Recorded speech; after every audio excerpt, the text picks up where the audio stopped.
Hey, here we are, 2025, and the planet 2025. We have we have a new friend here. We're going to get to know him, coming from Sensorica Lab, I suppose. Is Mhm. someone that TB is here knows, and he was invited to be here with us. That's great. Well, so this is the first Reimagining Wealth Initiative touchdown of 2025. We're very happy to be here. This is the fifth year, if I'm correct. This is the fifth year of this initiative. Yes, we are in the fifth year of this initiative. We're starting the fifth year of this initiative. This is amazing, right?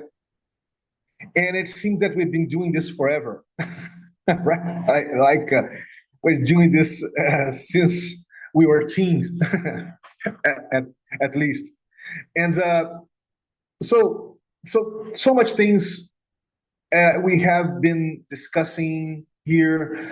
The conversations are around the thematic itself, uh, what is necessary to reimagine wealth in this third decade of the 20th century, right? What it takes, what is the what what what type of thought processing do we need to think this? What type of openness and experimentation and bold experimentation we need to make this, to reimagine, not only to reimagine, but to materialize, to make it happen, right? Not only for ourselves, but for society at large, right? And we've been doing this within the framing of the commons, of the peer-to-peer paradigm, of the regenerative, the larger regenerative paradigm, right? And and we learn a lot through the years, and we have been doing all sorts of experimentations, and we have been learning a lot. There being so much people through here, I even forgot to count how much. But if I was guess a number, I think that through this 4 years, now going to the fifth one, we have at least 100 people here. People coming from all walks of life, coming from different continents, different realities. So, myself, I'm here from Rio de Janeiro, Brazil, and South Africa, South America. Forgive me. And yeah, and we have been having all sorts of conversations, even though the world itself is the major reality of what we call world is coming through this very complex polycrisis, metacrisis thing that we've been talking about. We find that very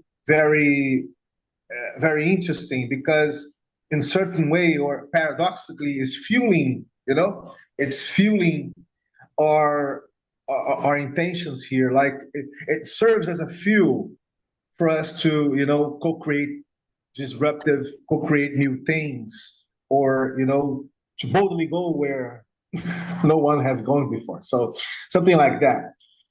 Well, that's it. That's my check-in with our first RWI initiative touchdown of 2025. So I pass to Tim. Hey, Tim, feel free, my friend, to do your checking too. Hey, thanks. Thanks, Vinicius. Hi, Happy New Year, guys.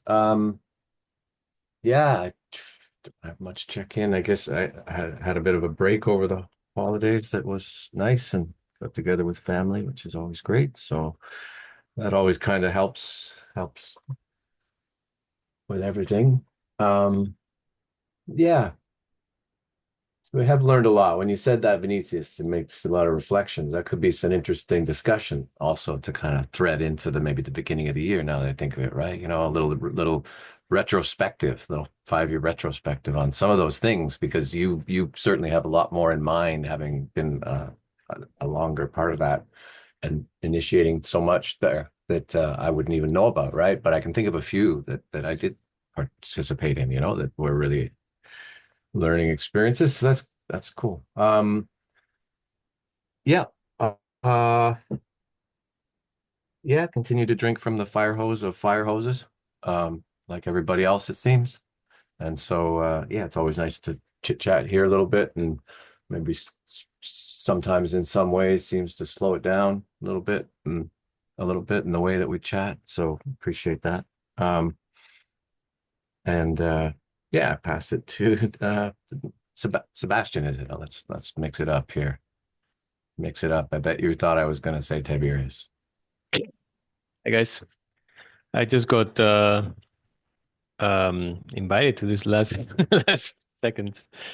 I was trying to get a phone call with Tiberius to discuss a project, and here I am discussing the future of the world, which is like I'm not sure exactly what you guys talk about, but it's I imagine knowing Tiberius that this is probably a conscientious evolutionary group tinkering with those kind of ideas, which is one of my passions. But myself, I'm an anthroposophist, which means I look at Rudolf Steiner's legacies as indications to guide us through this madness, and specifically focus on the economics and the social sciences that he started. So he mentioned agriculture, education, economics, art, architecture, medicine. So basically every human endeavor he guided towards a more holistic approach, and I'm very much into that approach for the economics and social sciences, which for me are the crucible moments of our times, and hence what my interest in peer-to-peer. Passing to Tiberius. Yeah, I guess the last one today. Yeah, I missed these gatherings. We had the end of the year, and I thought we are gonna start in the first week, but we didn't. So um, became part of the system. Every Friday morning when I wake up, hey, let's have a nice chat with these people. I'm pretty good. Yeah, it was nice. Nice. We had a nice 2004, and now going forward, it's like we have another chapter within Sensorica, and we started pretty intensively, um, and because of that intense work and everything else that develops around us, I make new connections that I want to share with somebody. I want to be able to fix them in my memory and integrate them better by expressing them, by sharing them with other people, by verbalizing them. So, yeah, I think we have a lot of things to talk about, and this is the perfect forum. The perfect gathering for these kind of things, for the trying to express new connections that we made, new learnings. Yeah, so this is pretty good. I'm happy here, Sebastian, because because speaking to you at the lab, I sense that you also have these deep thoughts about the world and peer-to-peer and the economy. The main topic here is wealth, new type of wealth, reimagining what wealth is, and in what forms it appears to us now and maybe in the future. Like Vinny described. So wealth is it's part of, if you want, like an economic way to see the world, and all else. But it's loose. I mean, sometimes we talk about something that is completely different. You know, um, very different topics. And yeah. So I don't know. I'll give it the floor. Maybe somebody wants to share something. Yeah, certainly. Well, guys, I'm I finally am pairing with with with Stephen to do some work together this year. I think that Tim is going to love to know what type of work, right? And even you, TD, because uh, Stephen became very close to Sensorica too, and not only here with us, but he's not here with us now, but he's very close. And we're going to start to do this year some work together through a cybernetic lenses, through cybernetic lenses, right? And in this sense, we're starting to infuse his infusion space dynamics with my way to cybernetically map projects and for RE protocol, right? For the regenerative resources protocol. And has been very interesting discussions that we have been together since the beginning of the final moments of 2024 and the beginning of the year. And I think that I not only think I think that we are going to be able to host this within not only Sensorica as a venture, but having RE as this cultural protocol, related to this emergence of the regenerative Web3 space, cyberspace, and to make this happen. So it has been a very interesting new type of exploration in the beginning of this year, and how that relates, right, to wealth in so many ways.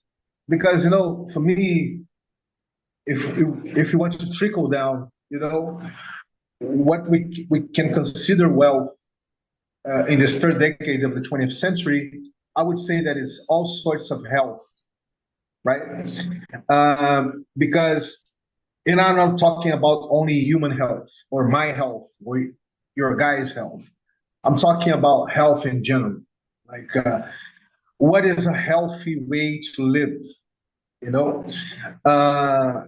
And because this has relationship, for instance, with the so-called meaning crisis that is out there too. So, what does have meaning for your life? What is meaning, right? And how that relates with your health. And for me, this is the one of the blueprints of what we can call, wealth in this third decade of the 20th century. One of the blueprints, not the only one, right? And that is the type of perspective that I've been having conversations with Steve in this sense, right? And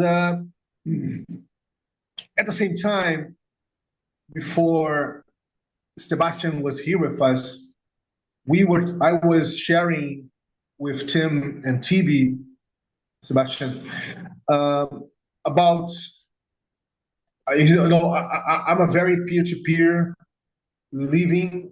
I'm a very peer-to-peer guy in the sense that I literally live in a peer-to-peer fashion, in the sense that I don't have a formal job. I'm not a formal entrepreneur. I'm not a public servant, nothing like that.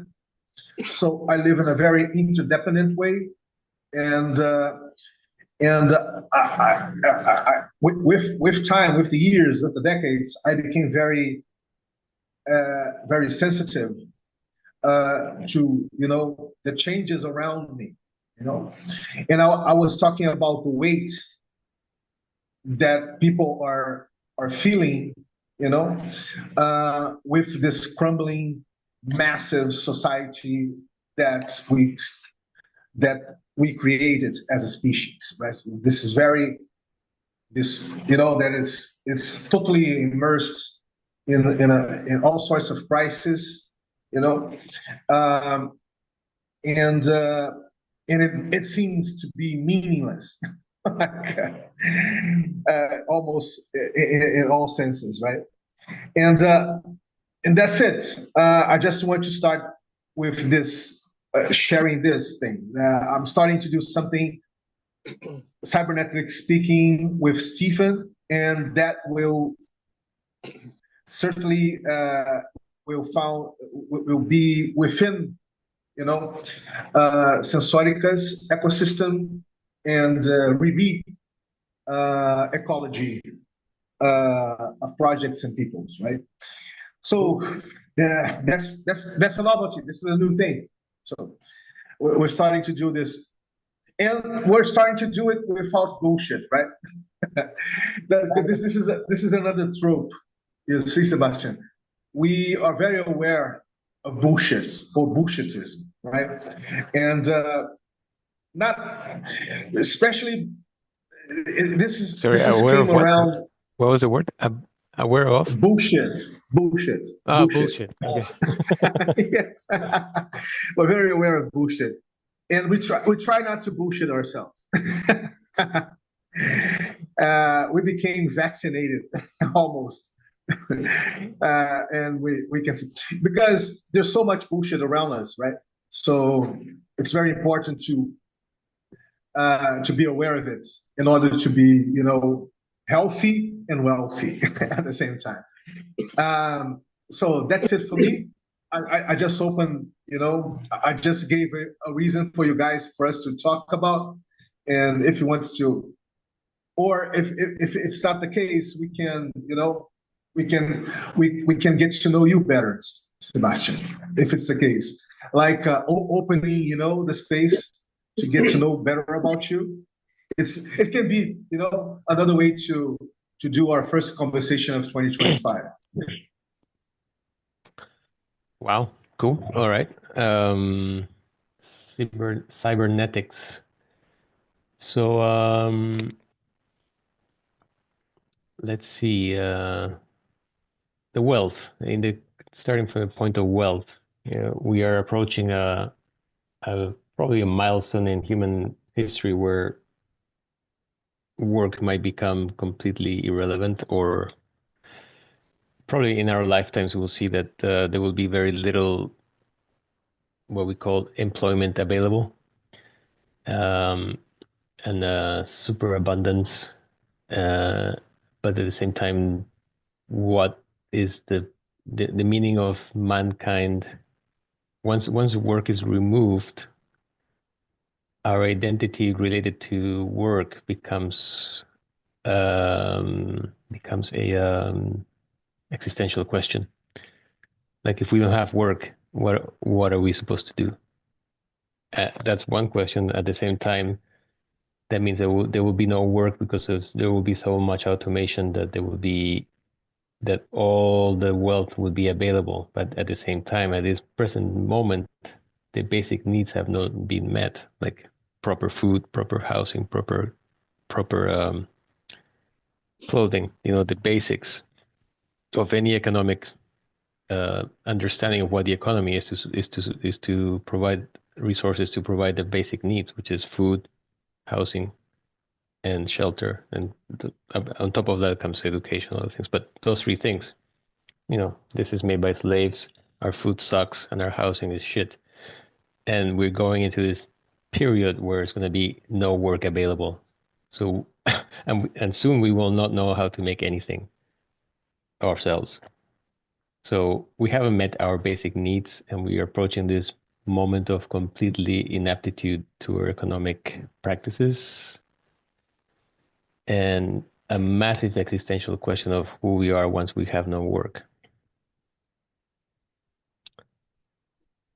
That's happening in our lifetime for sure. Yeah, and it's a very challenging question that you're putting here for us to to look at it. And because we can go to so many different routes here to explore this. Mm. For instance, if you consider that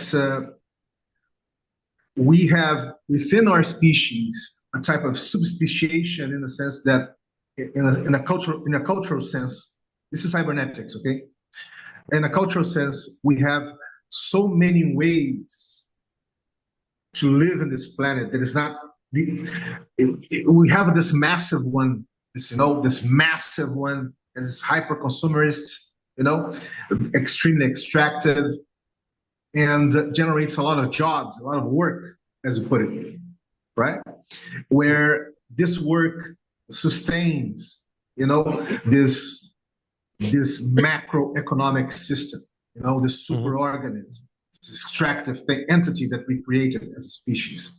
But at the same time, if you look at the work of Daniel Wall, for instance, that has been researching all sorts of political economies, peer-to-peer political economies throughout the world, you see that there's all sorts of another ways for us to live in this planet that where we still are very creative, we still are very hands-on, still are very, peer-to-peer in a sense, and we rely less on massive systems of food, of transportation, something like that. So it's not that it doesn't exist out there; it exists, right? But we actually, especially if you're in a very urbanistic, massive city, metropolitan city, right? You really think that the only way for us to exist on this planet is through this type of reality that we have in this massive metropolitan cities throughout the planet, right? But I can just give you an example here in Brazil. If you go to the countryside of Brazil, you're going to find quilombolas. Have you heard about quilombolas? You got quilombolas. They are How you spell it? like of quilombolas. Quilomba. Quilombola. Okay. Quilombola. Yes. Quilombolas here in Brazil are people that are in quilombolas. They have their own way of life. Their connection with this bigger system is very, very, very, very, very thin. Very thin. They really don't. They really are not dependent of this massive food production, monoculture food production systems, for instance. They have their own, culture of how to relate to nature. They have their own ways to cure themselves. They don't depend on the health system of Brazilian government, for instance. So I'm just giving you one example, Sebastian. So there are so many others. So what I'm saying is that. But I Go think, on, please. You mentioned I want to be, I don't want to sound harsh, but you were talking about bullshit, and and one thing that we need to prevent is to preach to the choir of things we already know, or exactly. It's like this kind of conversations where we just loop into the systemic problems and redefine it to each other. Is one of the things that is designed so we fall into that trap, and that's part of the bullshit. Is that we explain to each other things. We explain the paradigm that we live in to each other repetitively in looping conversations. We all, what you just said, we all know. There's people on Earth that have not been reached for in the Amazon, for example. We know there's people in Sumatra that have not been reached. So from completely unconnected human beings on Earth to completely transhumanism, the full range is there. Do we need to talk about it and loop each other and talk about hours about this? That's part of the bullshit, and that's where they want us to be, to preaching to each other about these things. That for me is a complete waste of time. And I don't want to be an asshole or anything, but that's exactly where you spin the wheels in mud. And we all know that. They know that. Yeah, and we but hear But what? But we are not here doing endless talks around things No, no. that in a very superficial way. That's why I'm apologetic When preemptively, yeah, because I don't know what you're doing. when I mention quilombolas, I'm talking about something that I actually live, actually know, actually and Yeah, yeah. you know, But in Brazil, in part the of. Amazon, you also have people who have never been reached. Yes, I Yeah, know. yeah. So you know, in Brazil, you have even completely unconnected human beings. Yeah, not only in Brazil. Yeah, yeah, exactly. Yeah. But then the question is like, okay, I think the questions remain. Decisions are like, are you trying to save all the human beings or just a few? That's one of No, the no, no, no, no. that's one of Well, the maybe if I can interject, Mm. what probably what Vinny is trying to get to is that in order for change to happen in a system, seed forms of what the system can become must be there. Okay, so if you have a monolithic system that has nothing in it but himself, it cannot change. Okay, there is no path to change. There is no starting point to engage in a process of transformation. But the diversity of people and cultures on planet Earth provides a vast number of opportunities, right, for adaptation. There's always a crisis. I mean, I don't fully subscribe to the idea that there will not be work. I subscribe to the idea that capitalism is at the end of its course and socialism is at the end of its course, and jobs are a new phenomena in human history, and they'll probably be outdated soon. Okay, jobs as a way to engage in work collectively, right, to sustain civilization. But I don't think work will disappear. You know what I'm saying? I don't subscribe to that. And it's true that our identity is very much related to jobs, careers. Like, what do you do? You know, first thing people meet, the question they ask, like, what is your work? Like, what do you do? In the sense of what kind of job you have and what kind of career you're building, right? Because this is what they're brainwashing us with. Uh, so yeah, I agree with that. If our identity is tightly attached to what we to our job, okay, to our role in this civilization, then we're gonna, majority of us think like that. We're gonna go through a crisis, but there is a lot of seed forms of other types of identifying, you know, and being, that are going to express themselves and activate, you know, pretty fast. So that's how I see change. You know, change is never like drastic transformations are never smooth. Mm. But I don't think it's the end of the world. I don't think we are in a sort of dead end here. You know what I'm saying? Like rushing against the wall or something.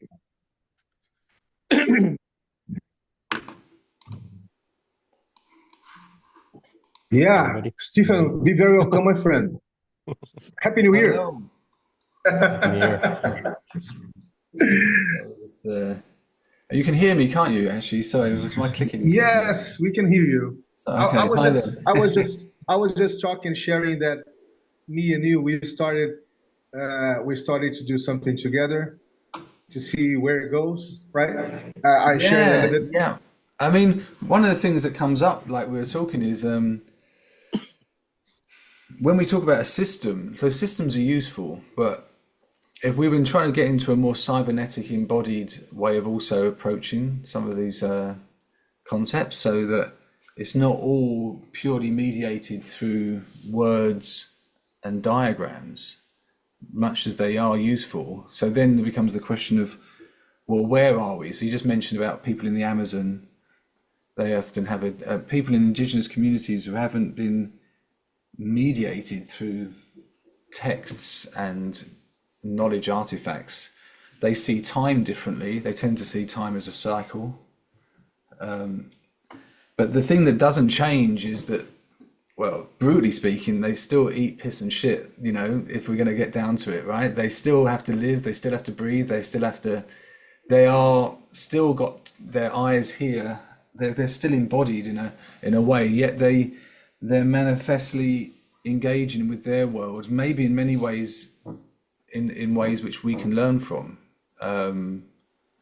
So when we think about knowing and we look at a system diagram, when I'm looking at a system diagram, I am literally in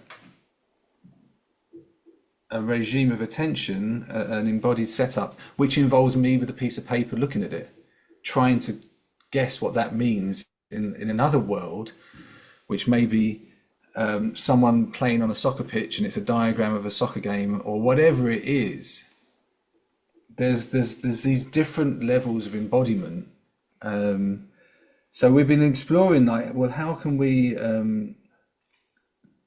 go into that embodiment at a very, very micro detail way, and literally go and say, okay, rather than saying how we understand the stuff that happens in our world and how we represent it, which we still do, let's take something that we're representing, let's go into the representation that makes sense for those groups of people doing that kind of intentional work, and say, okay, within that, when were you somewhere and where were you at that moment? And when you were there at that moment, what was that like? What was happening? And just purely in a way that is too granular to do in a conceptual way, too granular to do in a kind of a linguistic way. Like you say, you end up spinning the wheels in the mud if you try and do it, because it becomes too granular. You say, okay, let's build out from that one moment. That is a meaningful moment for that group at that time in relation to their intentionality. And let's say, well, what was happening and how can we relate to that? But we don't do that in a way which is like in words. We then would do it with spatial activities.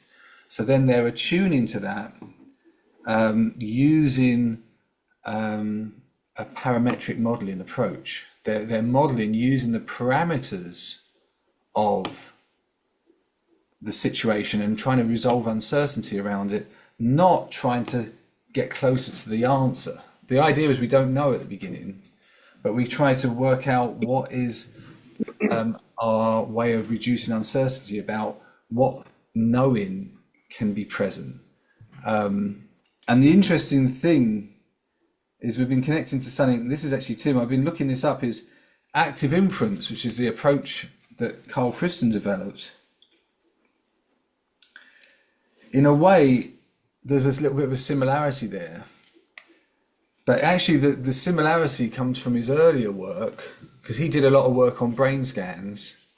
And basically what he was doing was he was reducing uncertainty and modeling the causal parameters. So we have in our world, this is the model of the world as we see it. Then we say, okay, this is what's happening. Let's just go and explore the parameters of and the only way to anchor that is because it's an experience that actually happened, and this is the person who it happened to, and this is the person revisiting it. But it's not in terms of them knowing why they're doing it in some conscious cognitive way.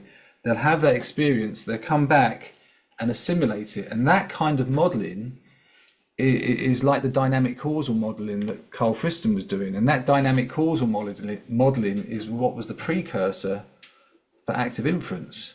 He doesn't model reality and try to get closer to the model.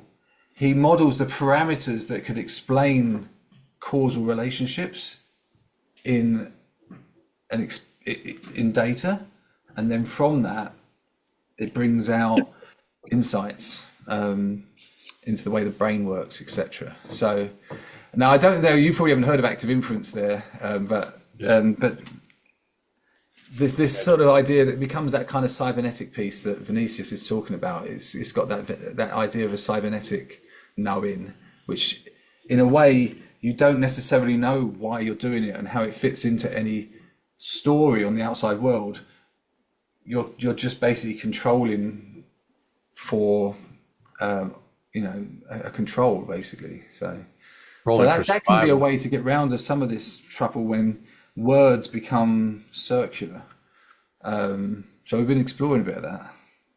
Yeah, you're controlling for viability and um, and continuation, and it's kind of a neat, a bit of a arc to make, but it ties in. It's illustrative of what Tiberius was just talking about when he talked about the seeds and the sort of seeds and little wavelets and wavefront of wavelets, so to speak, of change that might emerge, right? Because what you're describing is kind of emergent, because what Friston was trying to do and what they're talking about in the predictive mind, right? And Bayesian type consciousness modeling, right? Is is um is discover, balance this sort of exploring balance of and on data, including the species itself, right? So they're in Levin's work, right? He's actually talking, or things like that down at the biological level and the evolutionary level and what have you, and the genomic and branch out of discover its own boundary. And I don't mean discover it as though it's revealing the David from marble or whatever, as much as co-creating, co-constructing it in interaction across what these folks call a Markov blanket or what have you, right? But basically in some kind of a interaction with the environment. And and and and so it's kind of just, it sometimes I think it's couched as a radical sort of concept or something like that, I guess. But in a lot of ways, it's really just a mathematical one level more of decentering, of unfoundationalizing, of showing how things um, can have a kind of evolutionary logic, but not a, you know I don't know what, but a natural one, a natural one, and kind of at all scales, because it's very much like a multi-scale, universal kind of view. So it's kind of like an organismic, um, Copernican revolution in some ways, out of his opinion as well, and so it also creates a lot of equipment, technically, that is extremely powerful to advance second order cybernetics and a lot of the conceptual things, discussions, talking and concepts and stuff about what second order cybernetics would be and such. But with some of these toolings, it really becomes, you've those ideas are now well equipped, with technically and technologically. So it's kind of exciting in that way, and so it's engaging a lot of people in the technical and software fields in terms of robotics and automation and what have you, right? For sort of self-organizing, agentic ecosystems of intelligence, right?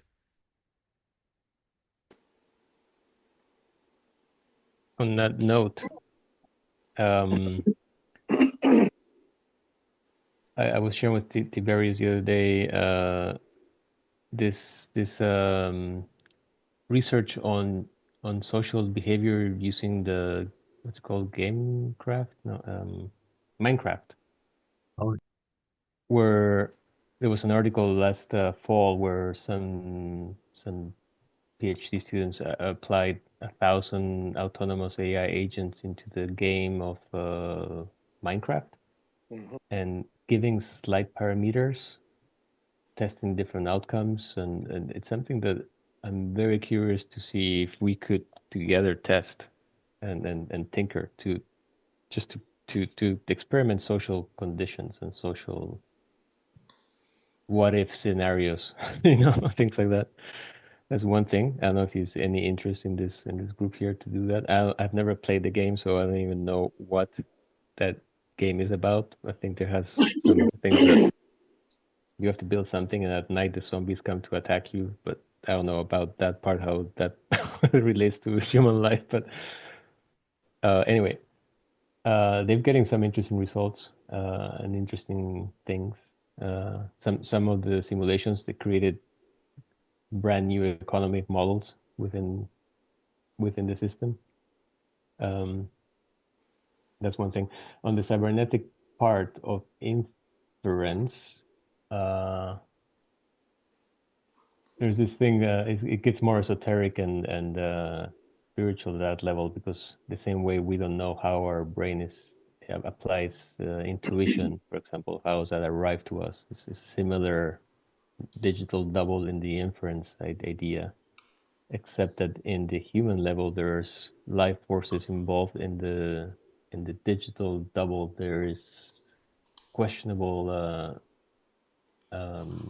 where is that component there or not. Like in how we achieve intuition, inspiration, and this kind of things that are only something eureka moments. There is a direct spiritual connection at that moment, which I'm not sure if the digital double will have that.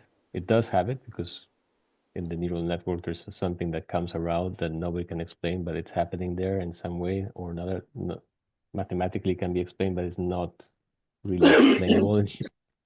It's completely abstract, and at that in that precise moment, we need to be aware of whether we're talking about a life form or a non-life form that it's going to be doing that, and that has to do with the cause and effect religious behavior of the West as a scientific religion to cause and effect, and which excludes anything that's spiritual. And here we go. We've reached the God particle, full circle. We've reached back to the circle of okay. There's some things that we will never explain. Therefore, we call it the God particle. And this religion of cause and effect, that understanding of the worldview can be a big problem in that inference and defining mathematically. Even the desire to define them mathematically excludes. It's part of this religion of deadly materialism. I'm just going to put a little plug in for quantum information theory here, because that's a technical, mathematical, foundational kind of thinking that now is being applied to try to overcome what you're talking about in terms of like a facile cause and effect. If I got that kind of vibe from the way you sort of said it, speaking to like facile cause and effect thinking or what have you, or sort of what do you call it? overly constrained scientific model that doesn't and open itself to what people talk about. They talk about like post-normal science or science 2.0 or this kind of thing, right? Where there's can you is repeat that the name of second it? order. Oh, say again. Can you repeat Sorry. the name of the quantum Oh, like algorithm? no, it's just the overall all the mathematics in a way that they employed and developed in order to understand the physical sciences of quantum mechanics are now finding use in different areas, right? So people are saying, oh, wow, we got this mathematics that we discovered or invented to describe this realm of reality with these, unintuitive novel features that we couldn't quite do with the mathematics we had before. So they did that. But you used a term for defining that.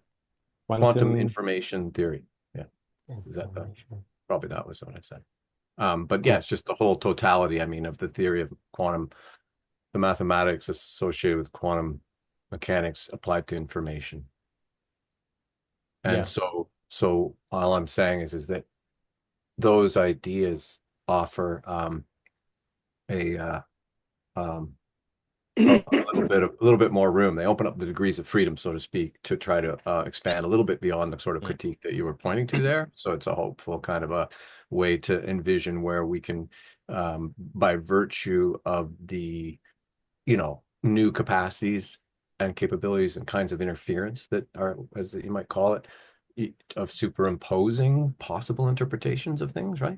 And then sort of responding to measurement and responding to interaction with the world or with the understanding in order to, quote unquote, take a measurement and collapse the wave function to sort of resolve complex interrelationships of statistical causality on a probabilistic kind of a level. The sort of enrichment that this offers in those directions lends a richness to our tooling for conceptualizing and applying, quote unquote, causality and causal models and stuff like that. Maybe maybe you guys touch on a point that I'm really interested in on, and just had a conversation with Guillaume Rouen, I think it's his name is from France. He also made some studies in philosophy, and he's pretty interested in this subject. He gave me some books. We had discussion like this week, actually, the beginning of this week. It's the idea of post rationality, which doesn't mean that we're going into some irrational state.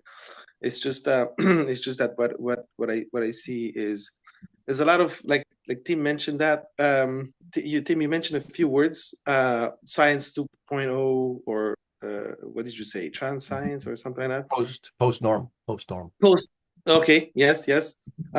The way I sense this and the way I see it, it's maybe I'm biased because I studied epistemology, but I see it like a post rationality, a new epistemology that kind of emerges, and yeah. So we're transitioning into a new era of, we're adopting a new epistemology, a new way of understanding and being in the world. It's a very profound transformation, in my view. Yeah, and I tie that with Michel Bauwens. He says we're at the end of civilization, and for me, civilization and rationality go hand in hand, because civilization was built on the current epistemology. It was built on a current way of understanding and trying to control, like observing, modeling, predicting, and trying to control, society at large. So that breaks down, Anyway, nice. Maybe one day we could dig deeper into these kind of things, but that it just became my pet project.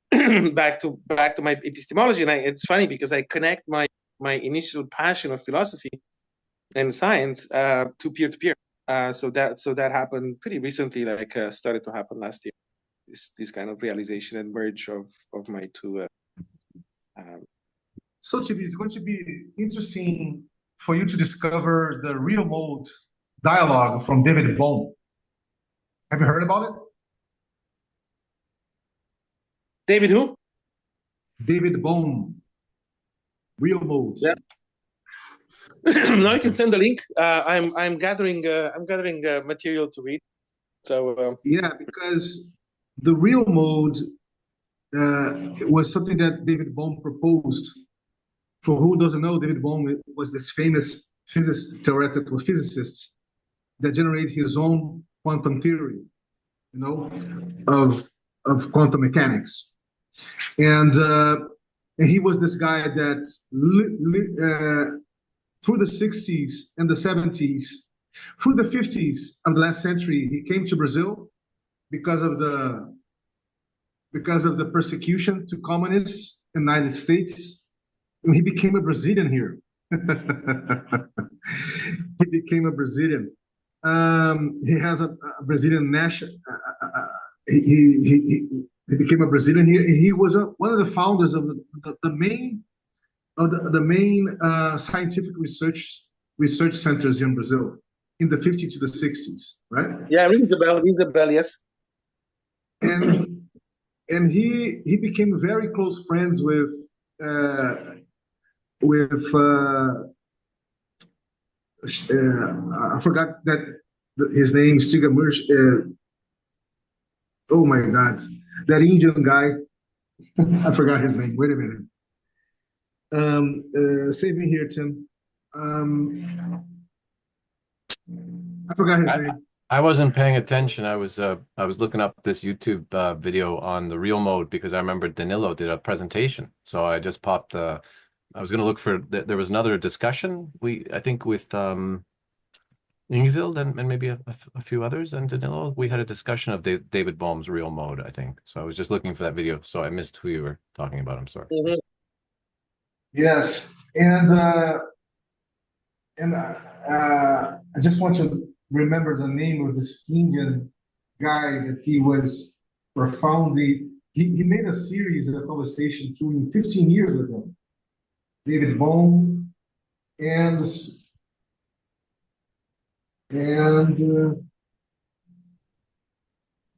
Krishnamurti. Oh, now I remember. His name is Krishnamurti, right? And during 15 years, they explore the human condition, the human predicament, right?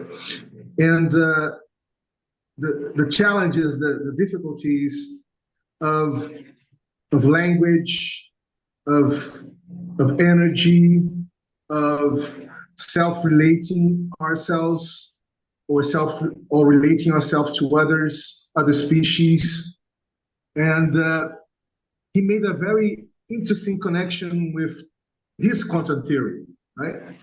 And in a sense that he was the guy that talked about the known unknowns and the unknown unknowns, right? And he related that doing this practice of real mode, that is a dialogos, is a dialogue way to discover your biases, you know, and how we generate reality when we get to know things that we didn't know before, right?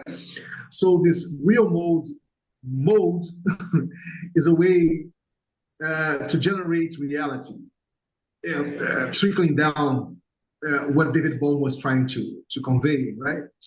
And he paired with Krishnamurti during 15 years doing this profound dialogues with all sorts of thinkers and philosophers and indigenous people coming all throughout the world. And it's a very interesting series of conversations. And they go to all limits that you guys can imagine to explore how complex we are, right? And how we are in the center of this, of the generation, in the center, not in the center as a species, but in the center, how this discussion is in the center of our very existence, the way that we understand our very existence, right? And it's fascinating. It's fascinating. So, and it has a relationship with dreams too, with lucid dreaming. I don't know if Sebastian knows about this. So he established a connection with lucid dreaming as a way, as a form of intelligence too, right? That this reductionist rationality, scientific reductionist rationality coming from academia, totally founds it bonkers, right? And it's very interesting to see the developments, you know, of this type of understanding. Like he and Krishnamurti used to say that both of them are dead, right? He used to say that we are just beginning to discover that we are not awake when we are awake. Like we are awake in different forms that we think that is, we're not conscious of this different, we're sleeping, right? And actually when we are dreaming or doing some type of lucid dreaming, we are living another life, let's put it this way, another reality, right? But that we don't validate as a 3D materialistic reality as we see now. Like I'm smashing here the table, right? And it's very interesting. I just remember because we made conversations about this, TV and Tim, in previous touchdowns here. So I just remember that, just to share.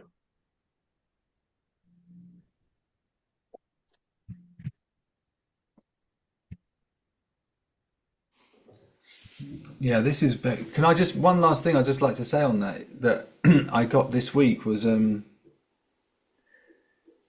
there's a difference between being inside and outside observing, and that's the thing that quantum like gets at, because quantum is basically when you only get one shot at observing. Like normally like this is, I always take this example, is if you want to get the most random thing in the world, you get a piece of radioactive material and it's completely unknown when it's going to exactly fire. You want to make the most accurate clock in the world, is you aggregate an average over time a radioactive piece of material and you end up with a cesium clock. So you've got the most random and the most predictable, it both coming from the same thing. But that's because aggregate is when you're reading over time an aggregate from the outside and you don't know how to get the individual. But the question then comes in, well, what's going on the other side of the horizon? Okay. And that's one thing that's what Carl Fristen's work was really interesting, is his modeling, he's not modeling what's in the world. He's modeling, so normally when it's what's in the world, you try and get the best ontology for what's in the world, the most defined sense of what this is, what that is, and what should be the relationship so that you can create your ontology. In his work, you're not doing that. You're just you're deflating back to the most basic parameters, and you're saying, okay, when I do my belief updating, I'm just trying to find some plausible connection between where all of this stuff is happening. Right? It's just finding, so he's just finding a belief that it could be this, and you never fully know, because the use of the model that he generates is only in someone on the outside to then use it and apply to an ontology. So like Carl Fristen's outputs, all they do is give you a convergence on beliefs, or give an output, and then you look at it and you say, okay, now I bring that into what we would normally call a model, or normally call a system diagram. The inside thing is just trying to be more like whatever that thing is. It's just trying to be more coherent and just saying, well, if I start making this variable happen, a bit like what's happening with Minecraft there, it's an agent-based thing. They're changing parameters on the inside, but someone on the outside then says that'll be useful as an economic system. Right? The agent doesn't know it's going to be useful as an economic system. It just has its parameters changed. And that's kind of what's happening. And in a way, he's arguing that's what the brain does as well, because the brain doesn't get an ontology given to it when you're born. You just have to kind of act and sort of work out what seems to work. Now, obviously, we've got biology to do that. And then we create language that's allowed us to now go the other way. And I asked ChatGPT about that, and it sort of agreed. It said basically the paradigm of Fristen that's different to them is that it's an uncertainty reducing process, whereas and cybernetics is like that, whereas ChatGPT is an optimization on the right answer. So it's like saying, this is what we know it is, this is what I think the right one is, as opposed to this is the kind of patterns that I'm sort of seeing. God knows why, but this is why I think it might be. It's kind of interesting. But that's very, very nicely put.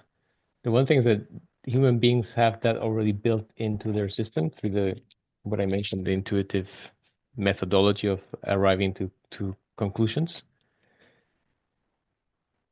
And the more we use the digital double version of that, the less we will develop the organic one.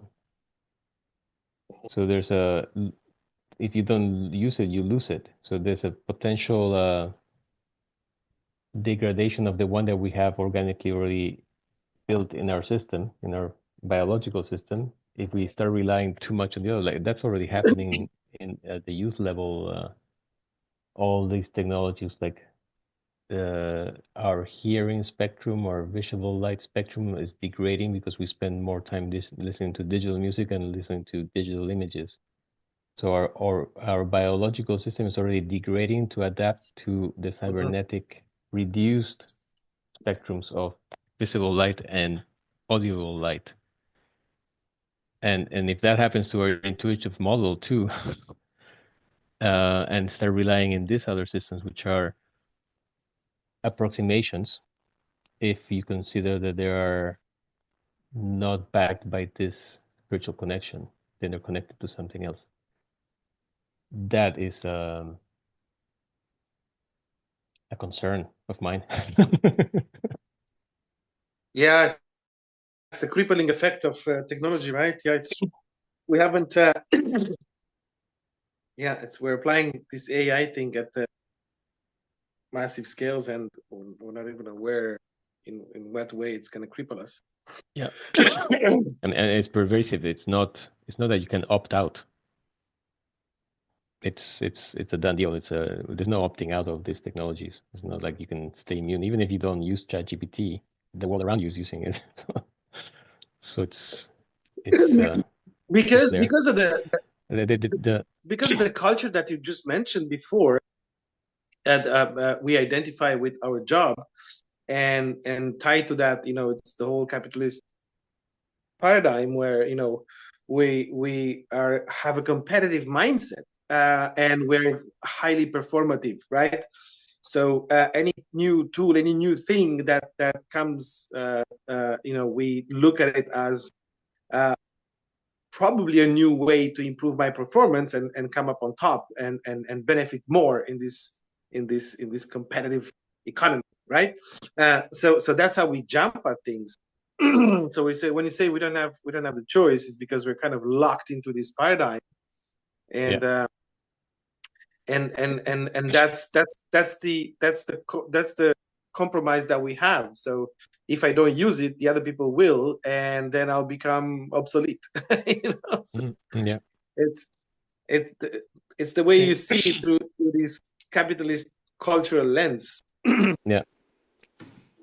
Well, it's not so much I wouldn't bias it that way into it's like the same thing happened in the Industrial Revolution, where everybody was at the farm building their own, milking their own cheese, making their own stuff, and suddenly you get sucked into the factories, and then you forget how to do any of the stuff, and you end up with degraded cheeses and milks and stuff like that.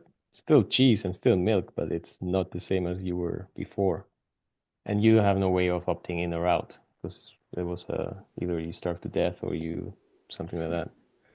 So it's just the question is how to do this consciously and awake that these things are happening, and not let them, that we need to take the steering wheel of this event, not be in the back seat and letting, like, the same thing happened in the revolution. We just sit in the back seat and let things unfold into socialism, capitalism, world wars around that, and all this stuff, that is because we didn't steer it.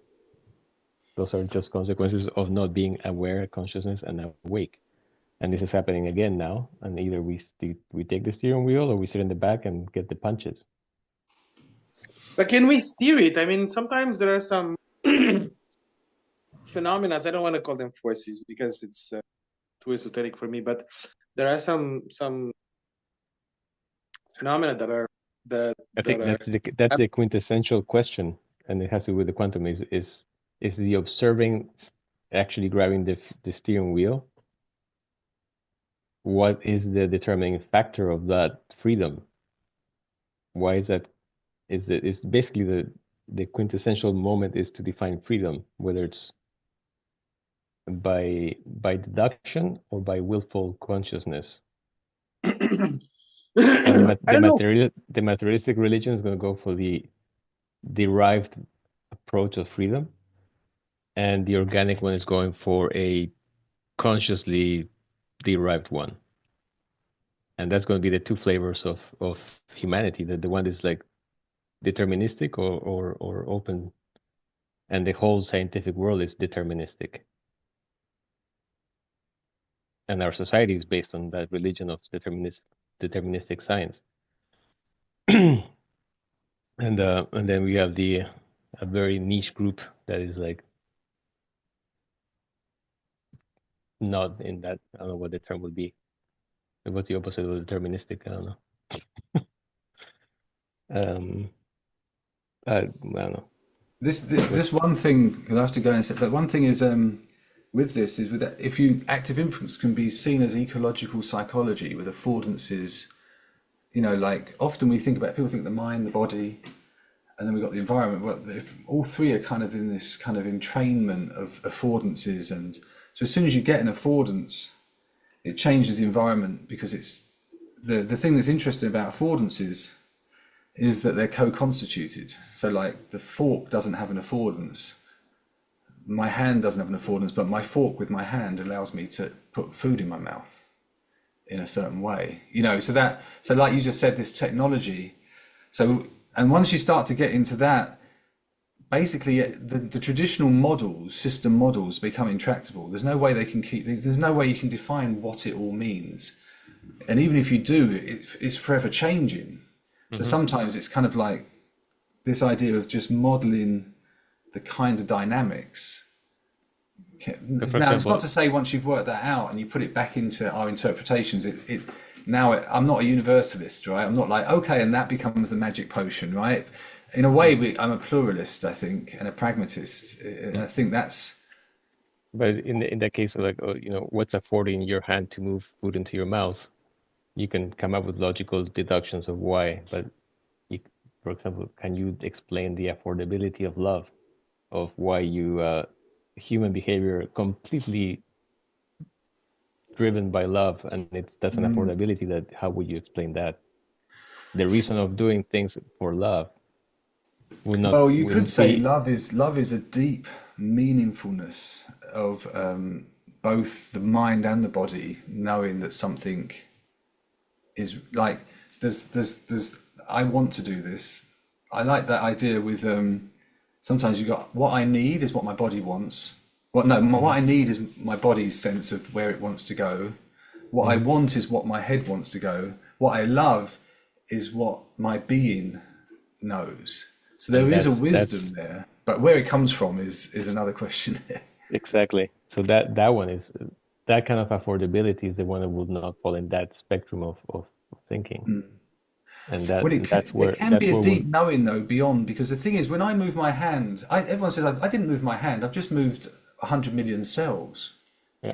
Like they don't know that they're in a hand, but they know something. So like Mike Levin, and actually he talks about the idea that a lot more of what's going on is a knowing. You could say like a knowing from within life, and you could say that knowing is more like love in a way than, but it's also unexplainable. But somehow the cells have to know what it means to be them in some ways in relation to the other cells in the muscle or in the organ or whatever. So but I actually have to go because I have to meet someone at 1, and if I'm not there, I'm going to be upsetting. I'm also so I'm going to take. Lovely to meet you, and I'll see you guys soon. Take care. All right. Bye. Thanks. Bye. Yeah, I also feel I need to get going. Yeah, guys, we're approaching the end here of our first Singularity. Reimagining Wealth touchdown of 2025. A pleasure to have you here, Sebastian. Thanks for having me. I just shared a work of John Vervaeke that I find very useful for this conversation here that we're having. He talks about this thing about predictive processing and relevance realization within cognitive frameworks of our species. Very interesting, really. Take a look if you don't know yet. And that's the thing about this touchdown here. You see, Sebastian, we don't know where we're going to go. We don't have an agenda. It's not deterministic. So we go and all sorts of conversations can happen, even with the coming of someone, the curiosity about someone like you, and we try to host in a very humanly fashion. And it was a pleasure to get to know you. And we will be back next week, the same day. It's going to be next Friday too. So yeah. So guys, if you want are all the links in the chat saved somewhere before the call ends? No, but I can share it. I will share it on Sensorica's. Yeah, okay, I will share Sensorica's this point. Yes. And sometimes if you have some new ideas that you want to validate or pass through, like a group of people that have developed some habits thinking together. Yeah, that's a nice place to pitch them or to test them. Bounce them off. Someone else. So it's another way to look at these gatherings that we have every week.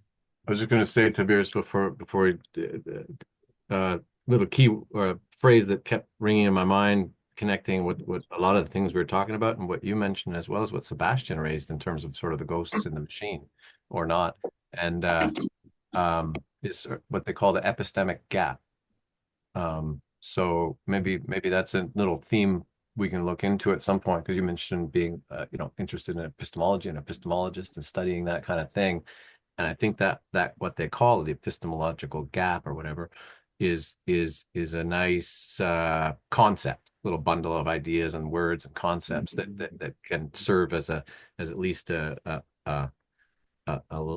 lens maybe into talking about what Sebastian just raised earlier, that a lot of people I think are thinking of, at least, or even maybe they're not talking about it, but they're thinking it and wondering it and feeling it, and almost in the embodied kind of sense that Stephen was talking about. They are living in a world with animated agential intelligences surrounding them, right? As you alluded to, right?